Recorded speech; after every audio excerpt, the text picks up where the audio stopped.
les gens font des trucs chiants parce que la société valorise les trucs chiants. Tous ceux qui nous parlent de leur side project de cœur un peu bizarre, qu'ils osent pas assumer, qui font un peu le soir cachés dans leur chambre, une passion, entre guillemets, et le plus bizarre est la passion, le plus intéressant en général. Tous ceux qui nous parlent de ça, les candidatures sont incroyables.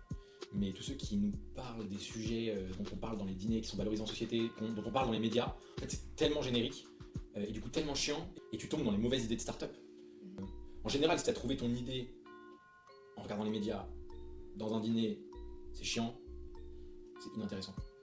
J'ai l'impression qu'il faut pas chercher à faire une start-up en fait, faut pas essayer de trouver des start-up, ça vient tout seul. Le moins tu fais une start-up, le plus intéressant. En fait, il faut juste que ce soit une intention très louable et une flamme intérieure, une passion. Mais en fait, c'est assez égoïste. Tu vois, Alexandre Astier, il dit ça, il dit le processus créatif, en fait, le plus il est égoïste, le plus il est intéressant. Quand tu crées pour te faire kiffer, il y a de grandes chances que ça fasse kiffer, que tu trouves une niche de gens que ça fait kiffer. Et vu que les niches sont toujours plus profondes que ce qu'on imagine, et ben en fait, le pool de gens à adresser, il est beaucoup plus grand que ce qu'on imagine. Et dès que tu veux plaire à quelqu'un, que ce soit la société, que ce soit ta famille, que ce soit tes amis, que ce soit les médias, en fait, l'intention, elle est pas pure, elle est pas louable. Tu cherches soit à être la star de sa station F, soit à avoir un article dans les médias, soit à avoir des likes sur ton post LinkedIn. Alors que si t'as une passion bizarre, saxophone, et que le saxophone t'a emmené à un endroit, il t'a fait découvrir une problématique, et que tu creuses cette problématique, en fait, tu vas faire un projet entrepreneurial qui va être super intéressant, et il existe une version de la réalité où ce projet entrepreneurial devient peut-être appliqué aux startups avec des méthodologies startup, etc. Ce que je fais en entretien, c'est quand je sens qu'il y a un super candidat qui a une super énergie, mais que la personne s'est fait matrixer par le monde corporate, le monde des écoles, des études, etc. et me pitch un projet inintéressant, je l'écoute, je laisse développer, j'essaie de lui expliquer pourquoi en fait c'est chiant.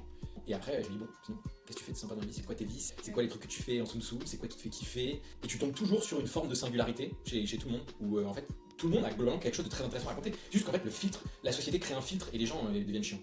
Mais en les mettant dans les bonnes conditions, tu leur fais dévoiler des raretés en fait. Et pour l'instant, c'est un challenge, tu vois, sur notre site, on essaye de leur faire comprendre qu'il ne faut pas postuler avec une idée de start-up, mais de le faire avec un projet de cœur, un projet passion, une bizarrerie. Et par contre, il y en a qui comprennent direct. Souvent, c'est ceux qui postulent pas, mais qui viennent dans nos messages DM sur les réseaux ou par mail, ou par WhatsApp.